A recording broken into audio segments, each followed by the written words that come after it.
दुनिया की सबसे बड़ी ताकत अमेरिका, मिडिल ईस्ट की सबसे बड़ी चुनौती ईरान और इनके बीच एक ऐसा समुद्री रास्ता जहां अगर तनाव बढ़ जाए तो पूरी दुनिया की इकोनॉमी हिल सकती है। अब राष्ट्रपति डोनाल्ड ट्रंप ने ईरान को 24 घंटे का अल्टीमेटम देते हुए कई बड़ी शर्तें रख दी हैं। मांग साफ है कि स्ट्रेट ऑफ हॉर्मुज खुला रहना चाहिए, कारोबारी जहाजों पर कोई हमला नहीं होना चाहिए और पूरी दुनिया को इसकी गारंटी मिलनी चाहिए। लेकिन सवाल यह है कि ऐसे अचानक से अमेरिका इतनी सख्ती क्यों दिखाने लगा, और अगर ईरान ने इन शर्तों को नहीं माना तो क्या होगा? क्या एक बार फिर से जंग शुरू हो जाएगी? तो चलिए आसान भाषा में समझते हैं।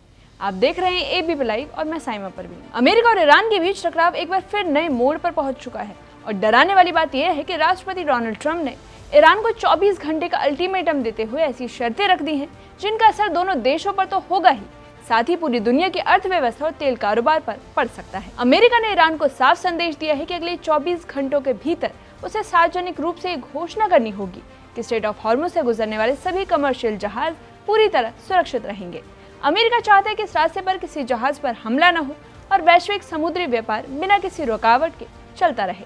अमेरिकी अधिकारियों ने यह भी चेतावनी दी कि अगर ईरान ने यह भरोसा नहीं दिया तो उसे गंभीर परिणाम भुगतने होंगे। अब सवाल है कि आखिर अमेरिका इस मुद्दे पर इतना सख्त क्यों है? दरअसल वॉशिंगटन का आरोप है कि पिछले महीने हुए समझौते के बावजूद ईरान ने कमर्शियल जहाजों को निशाना बनाया। अमेरिकी अधिकारियों का कहना है कि इसकी वजह से उन्हें 2 बार सैन्य कार्रवाई करनी पड़ी। अमेरिका का मानना है कि अगर अभी भी सख्त संदेश नहीं दिया गया तो भविष्य में समुद्री व्यापार और ज्यादा असुरक्षित हो सकता है।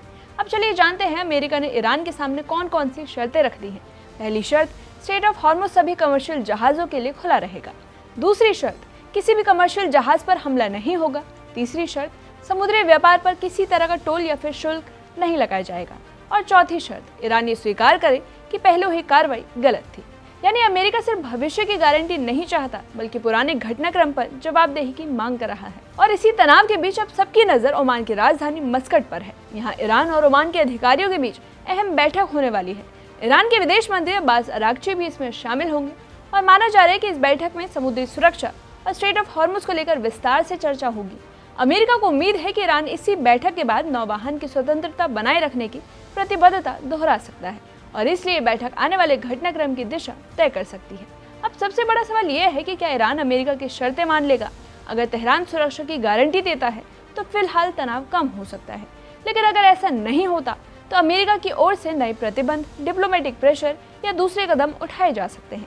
हालांकि अभी किसी सैन्य कार्रवाई की आधिकारिक घोषणा नहीं हुई है, इसलिए अगले 24 घंटे बेहद अहम माने जा रहे हैं और पूरी दुनिया ईरान की प्रतिक्रिया का इंतजार कर रही है।